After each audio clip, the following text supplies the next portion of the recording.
Deszbur, witam Was. Jak widzicie, jest godzina 19. Przyszedłem na ambonę. Nie udało mi się nagrać reszty chmary, jeleni, ale były jeszcze dwie łanie, jedno ciele i byk z nimi. Fajny byk z szeroką rozłogą, pięknie wykształconym już wieńcem. Nie najmłodszy byk. I ten cielak, który wyskoczył, tylko tamte już jelenie poszły, no właśnie ten cielak do nich dobija, poszły za tarninę, więc nie udało mi się nagrać, nie zdążyłem sobie kamery wyciągnąć, ale one już żerowały na owsie. Więc dzisiaj sobie postanowiłem, że sobie siądę tutaj na tym owsie, ze względu na to, że ostatnio jak jechałem na polowanie, to widziałem tu jelenie. Być może to nie są tylko te jedne, które były, już sobie poszły, tylko może nam tu coś jeszcze wyjdzie, ale ten owiec zaczyna nalewać mleka. Więc jest to uprawa ekologiczna, jest to uprawa owsa bezłuskowego i mogą tutaj zaglądać dziki. I myślę, że one gdzieś tutaj, te dziki są. Czekajcie, tylko sobie tam zerknę. Nie ma nic. Dlatego, że miejsce jest dosyć specyficzne, ponieważ nie dość, że tutaj mamy owiec, to na dole w wąwozie jest strumień, jest woda. Nie jest bardzo gorąco, ale jesteśmy w porze roku czerwca, drugiej połowy czerwca, więc już jesteśmy w okresie letnim, prawdziwego lata i ta zwierzyna tej wody potrzebuje. Natomiast tam ta woda nigdy nie wysycha, tam zawsze ta woda jest tam ogólnie dużo babrzysk i bardzo często dziki tutaj przebywają. I tak sobie postanowiłem, że sobie siądę dzisiaj, posiedzę. Nagram oczywiście dla Was materiał i sobie coś o czymś tam porozmawiamy, o czymś musicie poczekać w dalszej części materiału, a może w międzyczasie to ja się załaduję. Słuchajcie.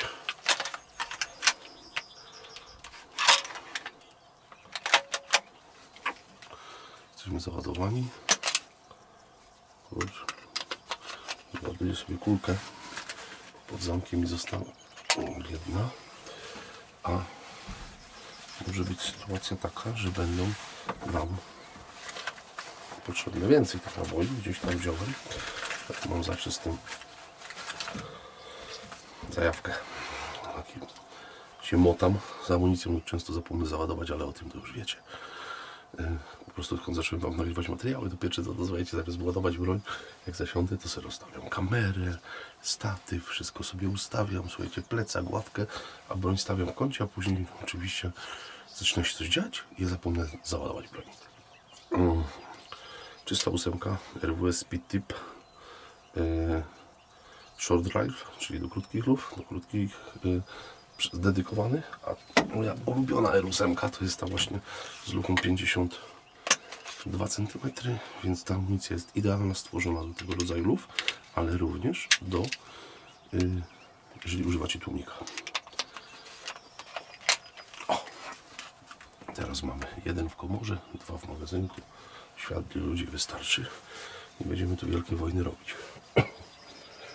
Więc posiedzimy, zobaczymy, też jesteśmy w takim miejscu, gdzie ta zwierzyna tutaj bardzo często zalega, stąd wychodzi na żer.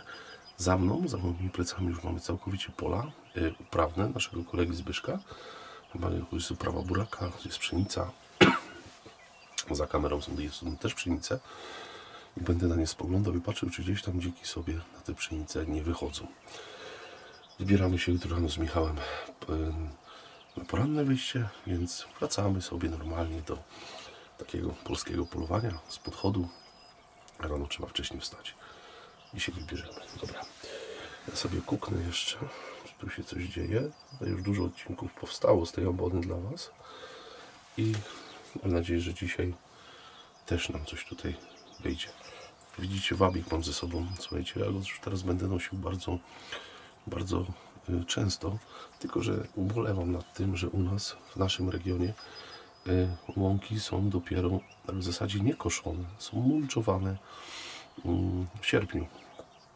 Część łąk jest pokoszona, nawet na tym samym rewirze, w którym jestem, więc posiedzę sobie tutaj do zmroku, a później zejdę zobaczyć na pokoszone łąki za lisami głównie.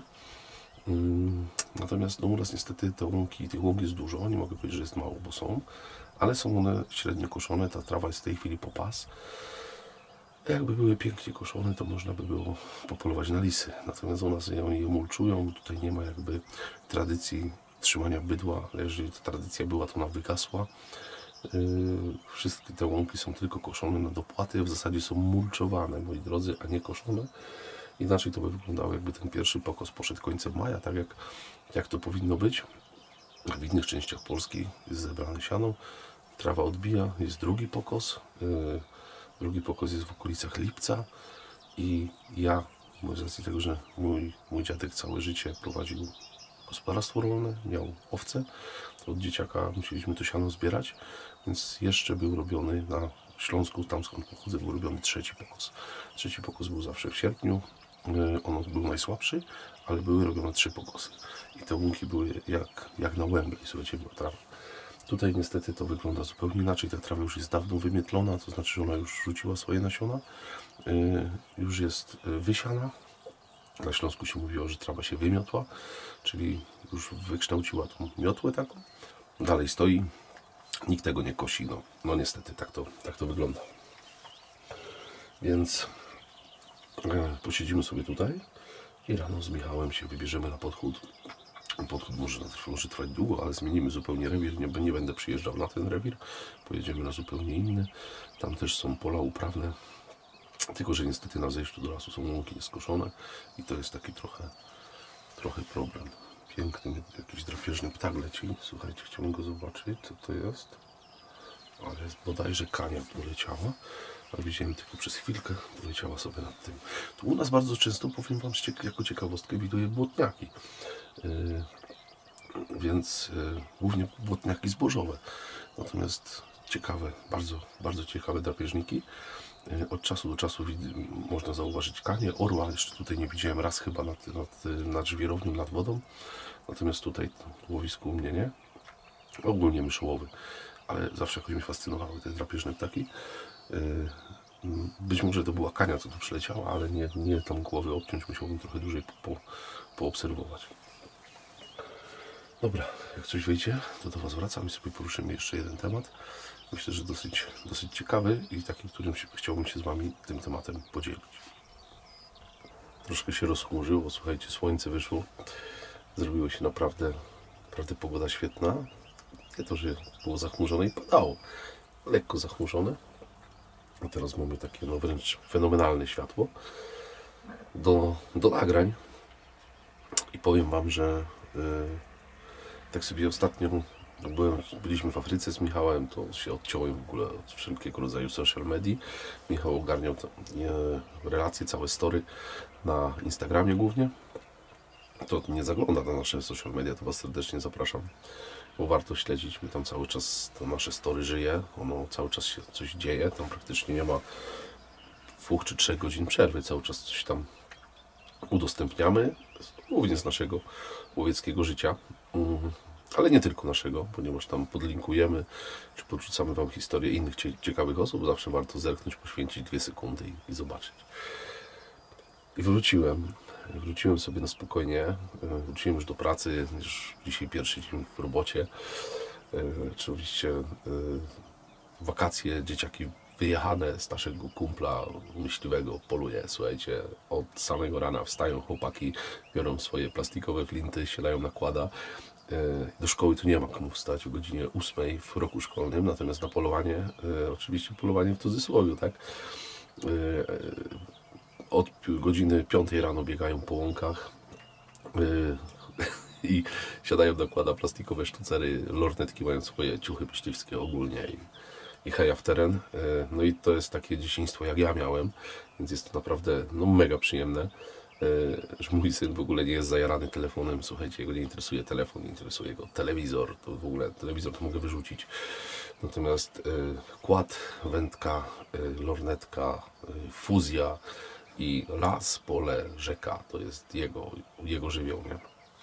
Z racji tego, że u nas w rodzinie u mojego brata 2 córki, u mojego kuzyna polującego 2 córki, sam ma siostrę, więc ma kumpla w Krakowie, Huberta, i pojechał do niego i on już mówi, że nie wraca, bo on w ogóle do domu nie zamierza wracać, bo oni nic nie robią, tylko ryby łowią, polują, jeżdżą na kładach i chłopaki się spełniają. No ale właśnie tak to dzieciństwo powinno wyglądać. No i słuchajcie, wracając do głównego tematu, wracam i sobie tak przeglądam internet i nie mogę tego zrozumieć, jak potężna i nieograniczona jest skala kłamstwa koalicji Niech Żyją. Po prostu to, co oni wrzucają do internetu, to, co wrzucają do sieci, jest katastrofalne. To jest ja nie wiem nawet, jak to nazwać. Dla mnie to jest dramat. W każdym poście atakują środowisko myśliwych, ale żeby oni już mieli trochę racji, żeby w ogóle mieli tą narrację, którą prowadzą, była podparta jakimkolwiek dowodem, jakimkolwiek faktem. Tam jest jedno wielkie kłamstwo. I tak siedzę właśnie już dzisiaj, zacząłem tam czytać i to, że oni tacy są okej, to są ludzie wypatrzeni, to są ludzie, którzy postawili sobie to za cel, oni z tego żyją, z tych grantów, które tak usilnie pozyskują. Kiedyś Wam opowiadałem o tym w jednym z odcinków. Natomiast zastanawia mnie, na czyje zlecenie oni działają i zastanawia mnie, w jaki sposób omamili ministra, zbliżyli się do niego i próbują ideologicznie po prostu na swój sposób zmienić to, co jest zbudowane od setek lat. Naprawdę to, co... I to szczególnie łowiectwo, kulturę, którą możemy spotkać w malarstwie, w literaturze, wszędzie. Leśników, którzy sadzą las, dbają o ten las, im to wszystko nie pasuje. Oni chcą doprowadzić do stanu, nie wiem, jak to nawet nazwać. Bałagan to za małe słowo, ale że ci ludzie potrafili przykleić się do ministra, omamić go i on ich wziął jako swoich doradców, to jest dla mnie fenomen. To, że nie zapaliła się czerwona lampka, może nie lampka, reflektor, halogen. Panie ministrze, panu jak ta koalicja słynna zaczęła negować, no trzeba powiedzieć jasno, ogrodzenie, zasieki na granicy z Białorusią, bo trzeba je rozebrać, bo tam giną zwierzęta, no to takie działanie, nie wiem nawet, jak to nazwać, ale no nie chcę tego nazywać, bo nie chcę się narazić na proces, tak? Natomiast no komuś to jest na rękę, tak? Żeby te organizacje działały w ten sposób. Być może ktoś to w końcu sprawdzi, być może dojdzie do sytuacji takiej, że odpowiednie służby zerkną swoimi drogami, swoimi ścieżkami w głąb tych organizacji i mogą tam wyjść bardzo piękne kwiatki. Z tego co wiem, coś tam już chyba sprawdzają. Więc później może co niektórym decydentom się zrobić dziwnie, się zrobić smutno, jak wyjdzie, że pewne wpływy miały przełożenie na ich decyzje albo były lobbowane z nieodpowiedniej strony. Bo dla mnie to wszystko to się spina w jedną całość, tak? Tutaj w momencie, kiedy jak nie wiecie, jak sprawdzić, drodzy widzowie, to popatrzcie sobie. Strategia, która została zawarta, opracowana strategia i porozumienie zawarte między MON-em a PZŁ, podpisane przez Marcina Możdżonka, kolegę Eugeniusza Grzeszczaka, samolot leci, a MON-em wywołało u nich falę uderzeniową po prostu. Oni dostali, ta koalicja dostała szoku, po prostu dostała szoku, jakby szło to na jaw i jeszcze bardziej uderzyli w nas, jeszcze większymi kłamstwami. Czekamy, aż ten samolot przyleci.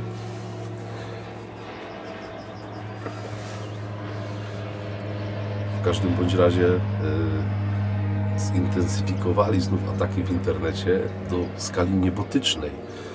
Śmiać mi się chciało, jak oni zorganizowali tam protest przeciwko tym zasiekom na granicy. Było ich tam 8 czy 11 osób, przyszło pod Sejm protestować. Potrafią porwać tłum, to trzeba im przyznać. Są świetni w tym. Naprawdę potrafią to zrobić. Tylko że nasz minister, tak naprawdę minister, który zarządza lasami państwowymi, łowiectwem, parkami narodowymi, i wziął sobie takich ludzi i on nie widzi, że oni go ciągną na dno. Zresztą może i zobaczył, bo już dawno się nie wypowiadał. Jesteśmy po wyborach do Europarlamentu. Panie ministrze, jak tam wynik? No, za dobry nie był, nie? Ogólnie jak tam wynik trzeciej drogi? Rewelacyjny nie był. Patrząc na europosłów, aż 3, z czego 2 z PSL-u, przypominam, a 1 właśnie od pana Simona, no to szału nie ma. Panu premierowi, to pan premier to po ogłoszeniu wyniku wyborów to chyba ze 3 szampany otworzył, bo to tak miało być. To wsadził na minę, na ministerstwo, do Ministerstwa Środowiska osoby zupełnie niekompetentne. Przewidział to, że te osoby się otoczą jeszcze bardziej niekompetentnymi doradcami. No i takie środowiska jak myśliwi, jak rolnicy, jak leśnicy, jak zakłady usług leśnych podniosą larum, ale no trudno nie wierzyć w umiejętności takiego polityka jak nasz premier obecny, tak? Natomiast no, idzie to wszystko w tą stronę, w którą pan premier zamierzał, w którą pan premier skierował tak naprawdę. No bo wie facet, co robi. No ale że pan minister obecny nie widzi tego, że mógłby naprawdę w wyborach i przede wszystkim mógłby zrobić dużo więcej dla swojego ugrupowania przez odcięcie się od tych ludzi i zaczęcie normalnej rozmowy, normalnego dialogu właśnie z leśnikami, właśnie z myśliwymi na normalnym poziomie, no to on jeszcze idzie dalej w dół, bo pikuje w dół po prostu. To już jest lot sokoła pikującego w dół. Myślę, że za 3,5 roku to już nie będzie w ogóle śladu po tym ugrupowaniu. Jestem tego przekonany, przy następnych wyborach, nawet wcześniej to nastąpi. Natomiast im więcej się będzie otaczał takimi ludźmi, tym będzie słabo to będzie wyglądać. Naprawdę, to będzie... Myślę, że ktoś tym wstrząśnie w końcu i powie, że no, ale nie tędy droga. Ale to, jak to jest polityka, tak? Są układy, umowy koalicyjne. No do pewnego momentu. To najlepiej weryfikują wybory właśnie. Ludzie zaufali i to sporo osób zaufało. Sporo osób na wsi. Ja jestem człowiekiem, który mieszka na wsi. W małych miejscowościach. Zaufało właśnie trzeciej drodze. No i później się mocno rozczarowali. Bardzo mocno się rozczarowali. Kto na tym zyskuje, to możecie popatrzeć na wyniki wyborów. I tą stronę niestety, ale jesteśmy na równi pochyłej w dół, z której bardzo ciężko będzie przejść na drugą stronę, żeby wyrównać. Bardzo ciężko. I wydaje mi się, że bardzo szybko zostaną pewne rzeczy zweryfikowane. Natomiast tak jak mówię, jeżeli ideologicznie w dalszym ciągu pan minister będzie do tematu podchodził i będzie się dalej otaczał takimi osobami, które tam siedzą obok niego. Coś nam tam wyszło. Czekajcie, zaraz chyba sarenka. Zaraz zobaczymy. Bo coś mi tylko śmigło. A, kuska. Zaraz wam pokażę.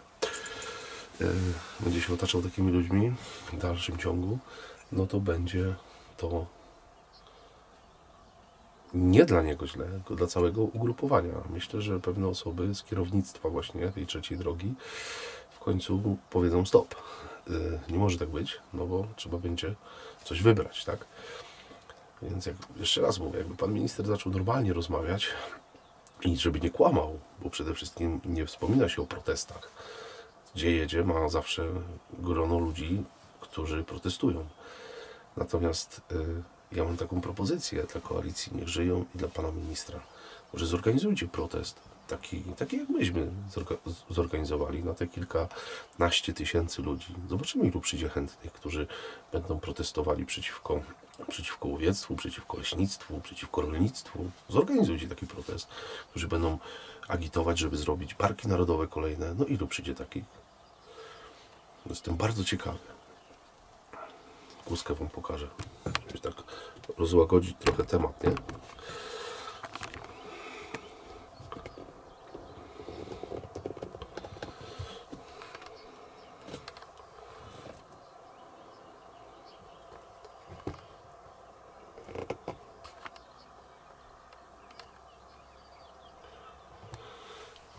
Kuska sobie wyszła, żeruje sobie na owsie bezłuskowym. Młodziutka kuska, słuchajcie, ubiegłoroczna.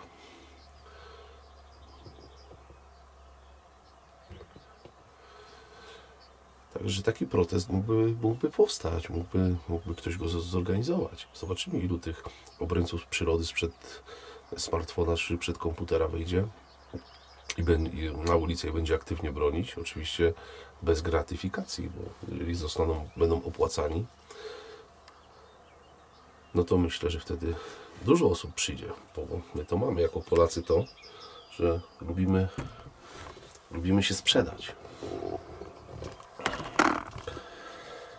Więc powiem Wam, że myślę, że jest to temat taki dosyć ciekawy, tak? Tylko że znowu mam trochę żalu, może nie żalu, może takiego zawodu wewnętrznego, że my tak naprawdę nie robimy nic.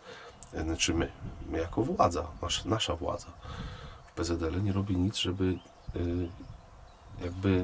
to znaczy inaczej, może i robią, tylko nie widać efektów tego, żeby wyjść bardziej szeroko do cywili, do normalnych ludzi, żeby próbować się dostać do różnego rodzaju mediów. Mamy naprawdę dużo, od radia, telewizji publicznej, telewizji niepublicznej, no mamy możliwości sporo, tak? Tych czasopism, gazet, stron internetowych niełowieckich, jeszcze raz powtórzę, niełowieckich, ale żeby pokazywać tą prawdziwą naszą stronę, bo to kropla drąży skałę. Oni tam wszyscy kłamią. Jak czytam, słuchajcie, w wpisie takie słowo, ja w ogóle nie wiem, czy takie słowo istnieje w słowniku, więc nie wiem, kto mi te posty na Facebooku pisze. Badacze. Co to jest badacz? Nie wiem, czy może mi ktoś poprawi, czy jest takie słowo badacz. Ale jacyś badacze badali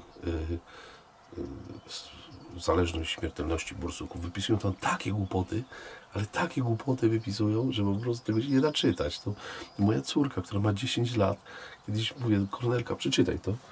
I ona przeczytała i mówi, tata, ja z tego nic nie rozumiem. Mówi, to jest tak napisane, mówi, jakby to, ona teraz dumna, ona do 4. klasy poszła, tak? Mówi, jakby to jakiś pierwszak z 1. klasy napisał. Ja mówię, no widzisz, dziecko, to właśnie tacy ludzie są przy naszym ministrze i próbują układać nam prawo. Ja tak myślę, że może w takim układzie, jakby nasze państwo tak funkcjonuje, to powinniśmy może niech prawo dla lekarzy piszą górnicy, albo ustawę o zdrowiu niech piszą, nie wiem, rolnicy, a może jak ustawę o lasach piszą aktywiści, no to nie wiem, to może ustawę o energetyce niech piszą rybacy, tak? No to szkoda gadać, słuchajcie. Natomiast wypowiedzi pana ministra, gdzie tam sobie oficjalnie puszcza oko i mówi, że niech trwają lasy, nie lasy państwowe, no to ktoś tutaj próbuje się powoli odkrywać swoją prawdziwą twarz, odkrywa karty, tak?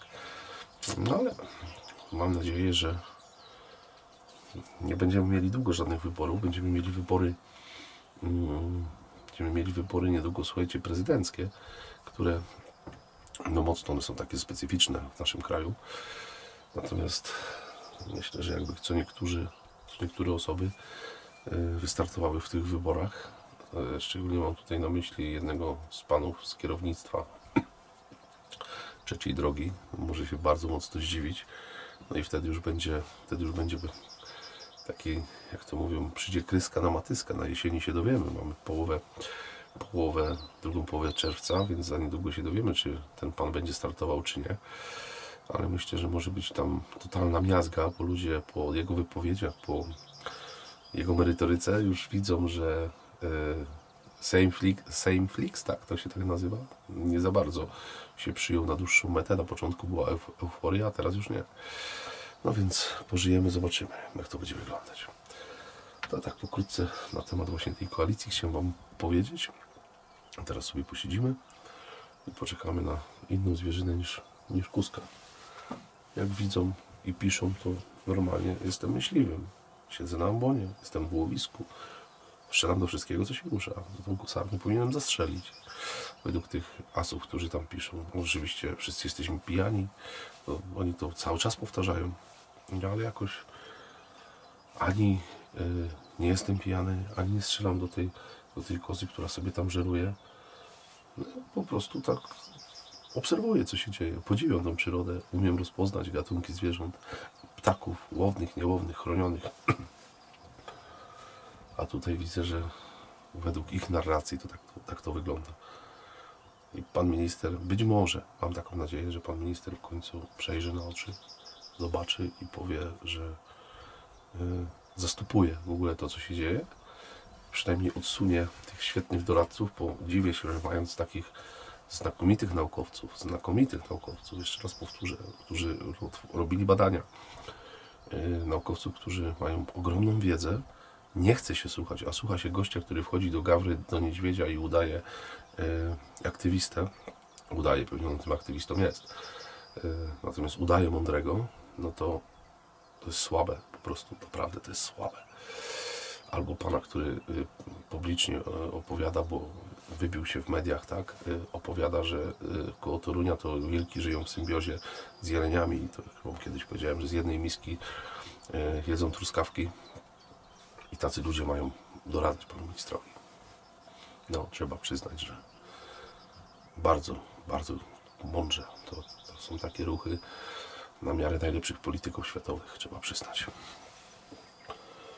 Dobrze, także teraz to sobie już naprawdę wracam do was. O, coś nam tu jeszcze wyszło, druga kuska, słuchajcie. Tak. Już mi dogoruje. Mamy dwie kuski. Pokażę wam.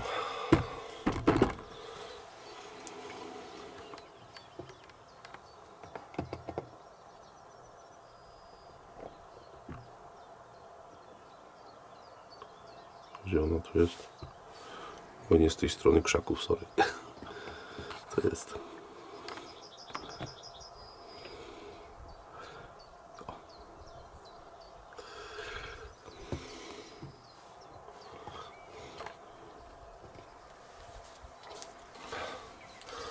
Także mamy dwie sarny, czyli już dwie powinienem zastrzelić. Według myślenia tych ludzi. No, ale niestety. Pożyjemy, zobaczymy. Lubię, słuchajcie, śledzić to, co się dzieje w polityce.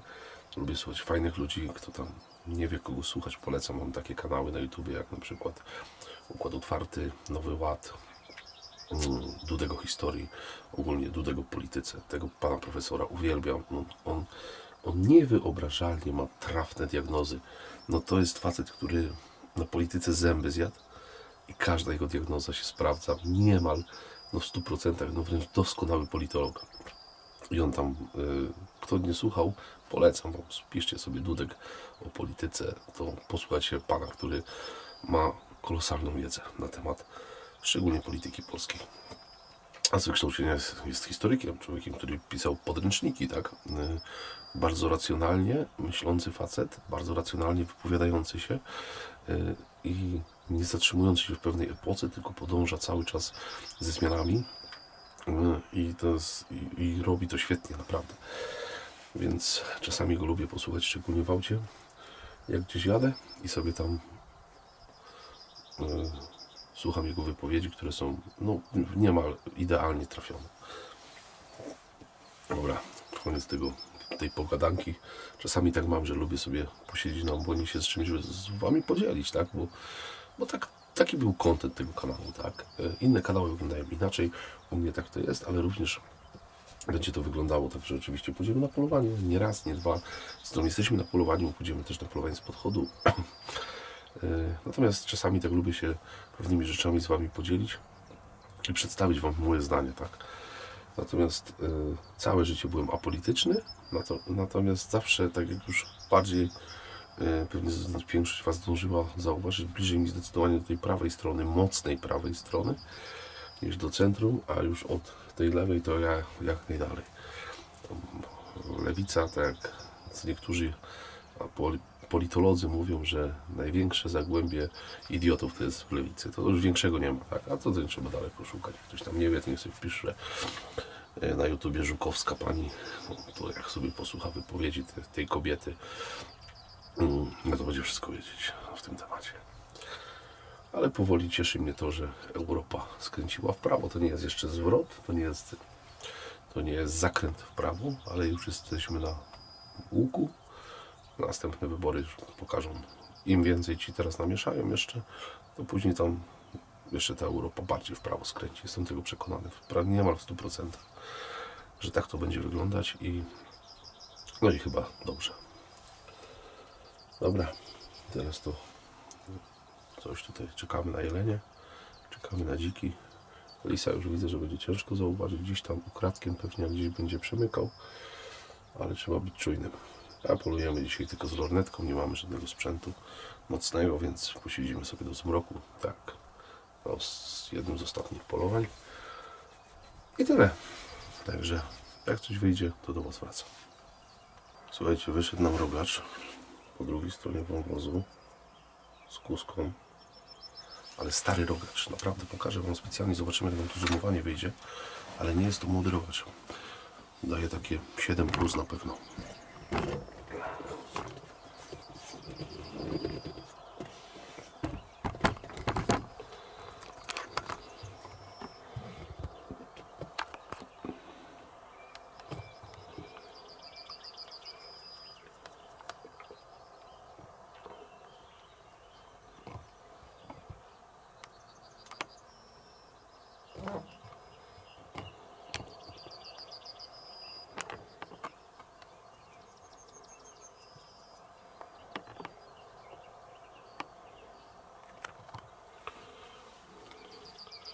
Czekajcie, mi się tu ustabilizuje. Na głowie to żadna rewelacja jest, ale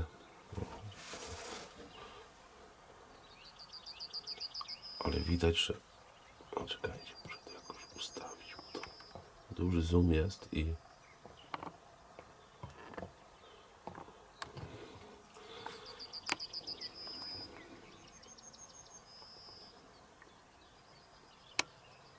Ja pierdzielę. O! Widać, że jest mocno uwsteczniony. Ta maska biała już ta plamka coraz mniej widoczna. Siwy taki kwadratowy łeb. I to jest... Nie jest to młody rogacz, słuchajcie. Patrzyłem na niego przez lornetkę. Teraz jest daleko, zaraz Wam powiem ile jest metrów. Ale jest daleko. 265 metrów jest do tego kozła. Natomiast widać tutaj ewidentnie, że jest to rogacz stary. Ale na łbie bez wodotrysków żadnych, totalnie. Nic specjalnego nie ma. Jakby to był mój ukus, to byśmy tu przyjechali na drugi dzień. Tam nie ma urządzenia żadnego. Kiedyś była zwyżka na dębie, ale ja już bym na nią nie wszedł. Natomiast można sobie gdzieś tam na miedzy usiąść przy pszenicy i przy tej łące zaczekać. Natomiast rewelacja to niestety nie jest. I właśnie na tym polega polowanie. Słuchajcie, siedzimy, oglądamy. Powoli muszę zrobić tak. Słuchajcie, bo znów będzie na dużym zoomie. Cyk. Cyk. Podniesiemy tu cyk do góry troszkę. Tu. O. I jeszcze Wam troszkę zoomuję. Żebyście zobaczyli.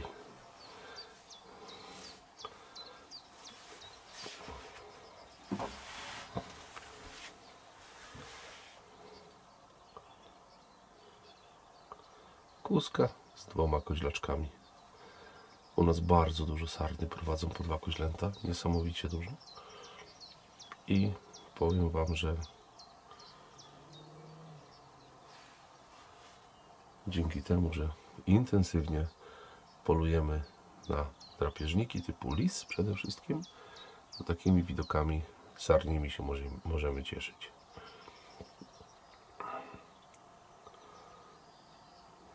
Przepiękny widok. Przepiękny widok.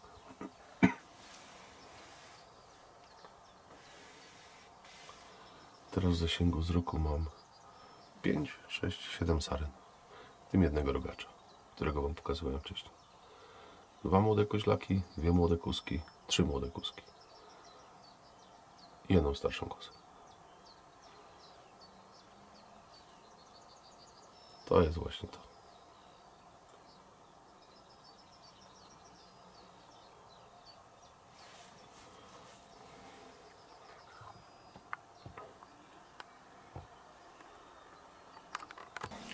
Wiecie co? Słońce już zaszło. Długi dzień. Dopiero godzina 21. I powiem Wam, że jestem przekonany w 100%, może nie w 100%, w 98% daje szans, że nie ma tu dzików. Jakby dziki były, to już by wyszły. To już jest najwyższa pora, żeby się gdzieś pokazały, coś by się tu zadziało, gdzieś by przechodziły, bo tu mają kawałek drogi, noc króciutka, więc ich nie ma, po prostu ich nie ma. Jestem zdziwiony mocno, że nie ma tu jeleni. Wcale nic dużo, tam jeszcze były 2 kozy, tam jeszcze do tego rogacza doszła 1 kózka, w sumie są tam 2 kozy i rogacz, więc tej sarny tutaj jest dużo. Natomiast dzików tu nie ma. Jakby były, to już by się pokazały. Tak samo jelenie. Wczoraj tu były, przejeżdżałem, tam jest droga asfaltowa. Jechałem do łowiska, widziałem, że się tutaj pasły, więc dlatego przyjechałem tutaj na tą ambonę. Ale u mnie to już tak jest, że jak chcę tą łanię sobie strzelić, w ubiegłym roku, pamiętacie, gdy się nachodziłem, fakt faktem, że widziałem bardzo dużo jeleni, natomiast wybrać tą odpowiednią był problem, aż w końcu się udało. I strzeliłem tą łańkę, nie lubię tego słowa, młodą łanię, w 2. roku życia.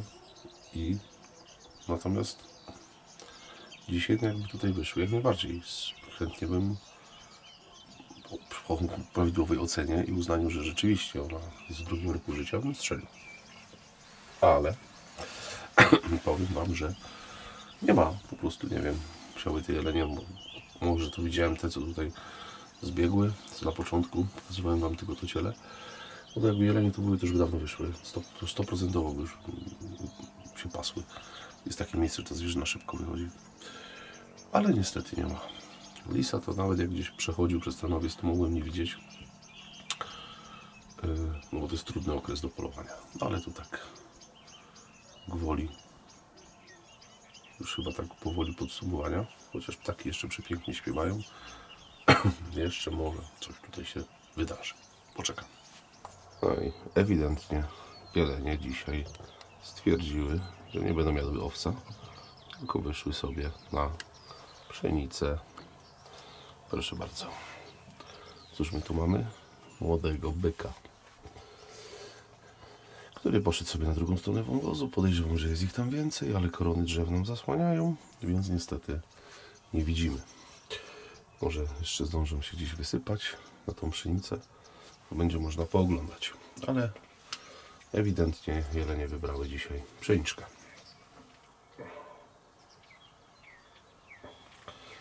I żeruję sobie spokojnie. O! Tak. O tak. Jeszcze go może trochę zoomujemy. O! I wiecie o tym, że takiego można strzelić. Tylko pytanie, po co strzelać takiego młodego byka, skoro można strzelić młodą łanię, a jemu dać czas, żeby się wykazał i poczekać nie rok, tylko poczekać kilka lat, żeby zobaczyć, co on w przyszłości nałoży. Jestem strasznym, ale to absolutnym przeciwnikiem strzelania szpicaków. Totalnym. Niech żyją. Nigdy strzelając szpicaka, nigdy nie macie pewności, co z niego kiedyś w przyszłości będzie. Kompletnie. A tym bardziej w Cypul.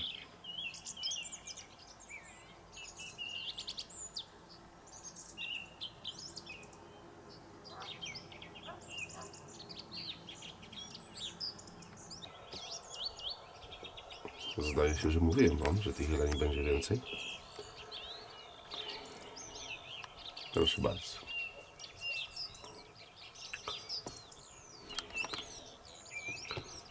sobie tutaj ustawimy i zoomujemy.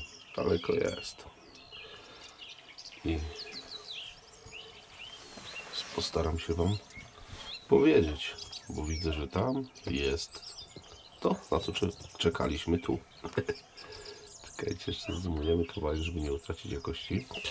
Całkowicie z lewej mamy naszego młodego byka, ale całkowicie z prawej, ta, która wyszła w tej chwili na czoło, to jest ubiegłoroczna Maria. Taka, którą potrzebujemy. I wydaje mi się, że oprócz te dwie, które stoją bliżej, ta, która idzie teraz tyłem do nas, to jest Stawania zdecydowanie starsza, która się musi poczekać do października, w zasadzie do września, ale bardziej od października. Natomiast te, które stoją bliżej nas, dwie sztuki, tutaj możecie zobaczyć dysproporcje wielkości, przede wszystkim łba. Te głowy są zupełnie drobniejsze, mniejsze i tutaj widać, która łania jest łanią dwuletnią. I można sobie spokojnie w takiej sytuacji łanie wybrać. Natomiast tutaj widzimy, że jest to chmara młodych osobników. Nie uważam, żeby nawet ta starsza łania była jakoś wybitnie stara. Jest to chmara osobników młodych, ale widać bardzo dobrze dysproporcje wielkości. Widzicie tą pośrodku, co stoi tyłem do nas, teraz właśnie sobie żeruje, to jest idealna łania ubiegłoroczna. No ale niestety one są za daleko, słuchajcie. 7 metrów jest do nich? 259. Więc jest za daleko, ale wiemy, że tu są. Więc może rano na świt trzeba będzie przyjść i spróbować. No ale jak zawsze święty Hubert do nas pamięta i zwierza nam pokazuje. Niekoniecznie na strzał, ale zawsze coś tam jest. Tutaj mamy 5 zieleni. Myślę, że może być nawet więcej, tylko że nie widzimy. Być może coś jest za drzewami jeszcze, ale 5 jest jak najbardziej. No, dzisiaj miały ochotę na pszeniczę, nie na owiec, więc myślę, że już tu się wiele nie wydarzy, ale spokojnie poczekamy jeszcze. Zobaczcie, co nam tu jeszcze wyszło. Uwaga, niech to się wyostrzy. Ta-da.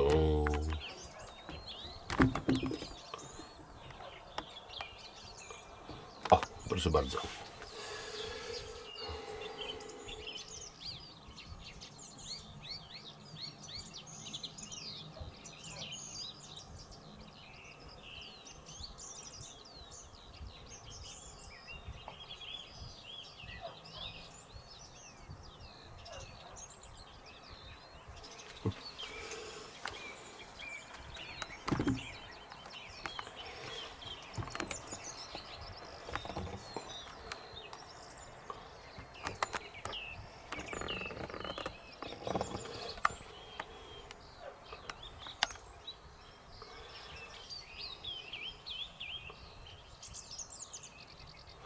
Duży zoom. Niestety nam troszeczkę jakoś ucieka, ale inaczej się tego nie da nagrać. I teraz Wam coś pokażę.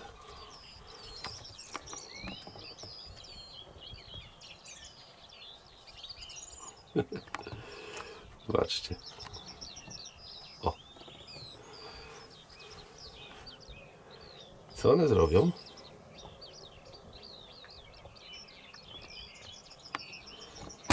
Kurde, szlak by trafił.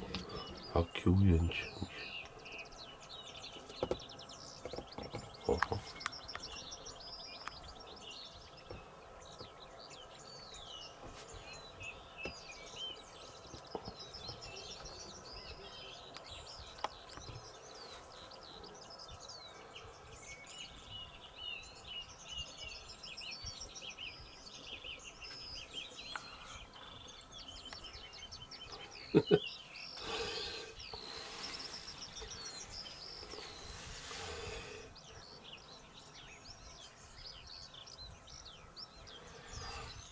No i teraz pytanie do Was, drodzy widzowie.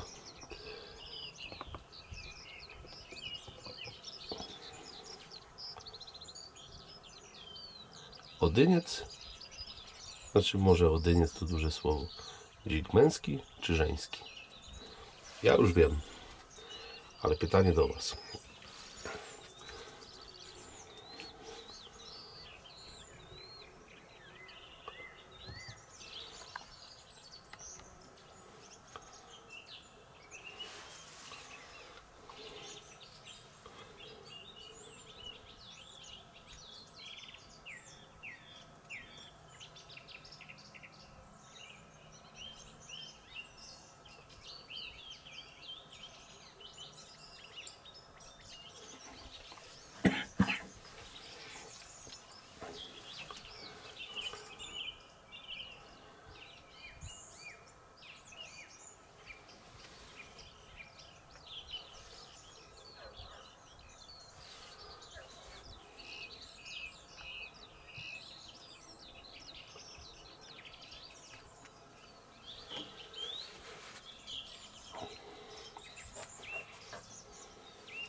Fajny widok, nie? No i to jest właśnie to, co Wam wspominałem w jednym z poprzednich odcinków. Lubię takie polowania, uwielbiam takie polowania, niekoniecznie ciemną nocą. Natomiast siedząc właśnie w jednym miejscu, na jednej ambonie, nagrywając dla Was materiał, mam przegląd łowiska rewelacyjny i widzę, co się dzieje. Ta ambona, którą postawiłem, ja ją postawiłem tutaj, to była poprzednia, przestała 10 lat. Wiatr ją przewrócił. Widzicie, że jesteśmy na wzniesieniu, na szczycie, więc ona jest tutaj mocno narażona. No jest ten wąwóz. Często zwierzyna właśnie wychodzi na tą stronę wąwozu, ale również wychodzi pod wioskę, co widzieliście przed chwilą. Już Wam powiem, ten dzik płeci męski sobie tam chodzi cały czas. Jelenia się tam pasą obok, ale mieliśmy fajną scenę. I właśnie dzięki temu, że ta ambona została zlokalizowana tutaj, mamy przepiękny wgląd w łowisko. I to, że dzisiaj dzik i jelenie wybrały pszenicę, bo one idą żerują na pszenicy, wcale nie znaczy, że jutro nie przyjdą na ten owiec. Natomiast mając możliwość polowania typowo z zasiadki, tak jak dzisiaj, siadam i obserwuję. Lornetkę mam cały czas praktycznie na szyi. Ja bardzo rzadko ściągam lornetkę obok, bo zawsze się może zdarzyć sytuacja, że Wam spadnie, narobi hałasu, a tak mam na szyi, podnoszę, cyk, patrzę, dzik. I to ładny dzik jest. Słuchajcie, to nie jest mały dzik, moi drodzy. Tylko tego typu polowanie doprowadza mnie do tego, że ja tu jutro będę musiał przyjść. Jutro pójdziemy tam. Tam jest... Nie będzie tam za bardzo na czym siedzieć, bo tam nie ma urządzenia, ale już coraz bardziej się przekonuję do tego, że jest tam szeroka miedza. I coraz bardziej się przekonuję do tego, żeby tam z tamtej strony postawić również ambonę, dlatego że były tam sarny, były tam jelenie, jest tam dzik, one zresztą tam nie były, tylko one tam są cały czas, bo je widzę. Więc ta zwierzyna również wychodzi na tamtą stronę. Jeżeli tam ma atrakcyjniejszy żer, no to wiadomo, że przecież nie zgłupia, idzie tam, coś bardziej smakuje. Jest tam takie jedno miejsce, tam czasami poluję z drugiej strony, ale głównie z podchodu. Jest tam takie fajne miejsce, żeby tą ambonę postawić. Jak nie ambonę, to chociaż zwyżkę wolnostojącą. I chodzi to głównie o to, żeby strzelać w stronę wąwozu. Tam mamy z tyłu domy, więc nie ma możliwości za bardzo strzelania w drugą stronę. Ale od biedy można tam sobie usiąść na krzesełku. I myślę, że być może jutro, patrzymy na zegarek, ten dzik wyszedł, słuchajcie, 21:10.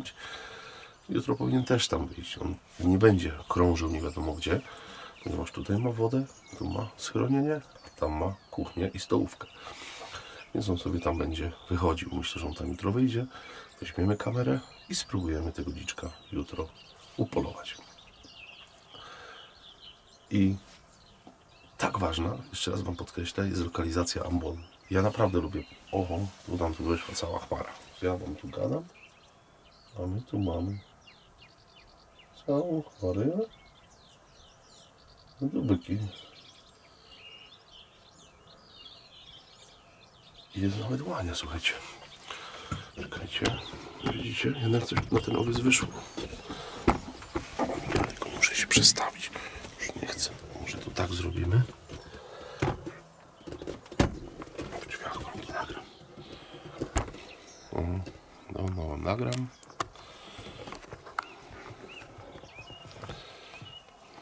No.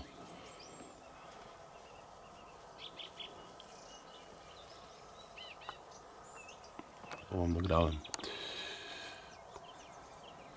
Ale są. Wiecie, czego one się spłoszyły? Mojego auta, bo tam mój samochód stoi. Więc ja tu sobie dla Was coś nagrywam. Odwracam się do tyłu, a tu jelenia. No ale nieważne.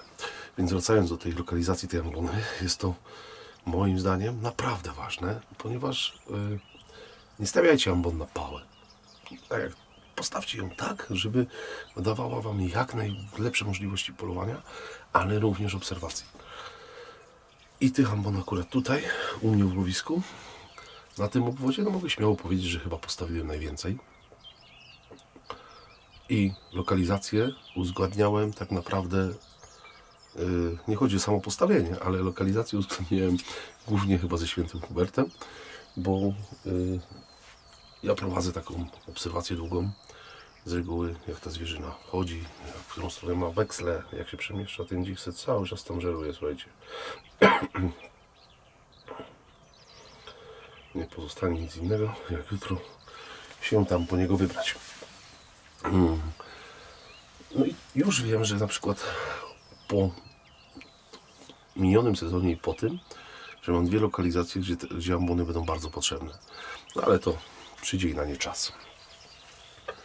Na razie sobie siedzimy i obserwujemy. Może nam coś tu jeszcze blisko wyjdzie, ale w momencie, kiedy na przykład tutaj by wyszedł dzisiaj, teraz powiedzmy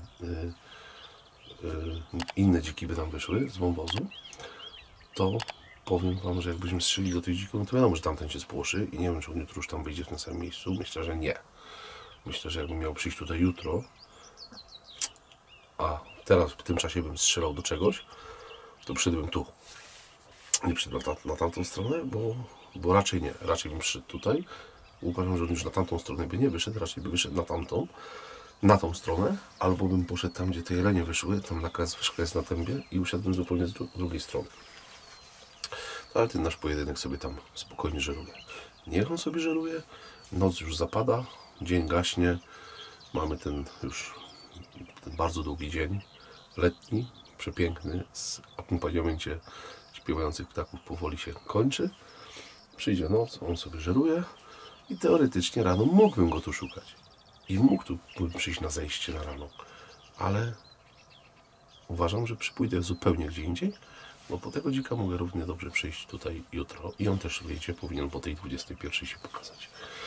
Oczywiście wszystko zależy od warunków pogodowych, wiatru i tak dalej, ale tam na tej miedzy można sobie auto zostawić pod świetlicą, na parkingu i powolutku przyjść. Wziąć pastorał, zaczaić się i poczekać na tego dziczka. I tak zrobimy jutro. Może nie wiem, czy Mariusz jest, słuchajcie, bo nie mam pojęcia, ale jak coś, to go wyciągniemy i tu przyjdziemy. Dobra. Jakby coś jeszcze się pokazało, to do Was wracam, a jak nie, to ja Wam mówię daszbur. Czekam na Wasze komentarze. Pewnie odcinek znowu przydługawy, ale nikt mi nie może zarzucić, że zwierzyny nie było. Trochę pogadałem. Zwierzyny było oczywiście sporo, więc tak naprawdę czekam na Wasze komentarze. Poczytam bardzo chętnie. Mówię Wam daszbur i do zobaczenia w kolejnym odcinku. Widzimy się już niebawem. Także a zobaczymy, co jutro nam święty Hubert przyniesie.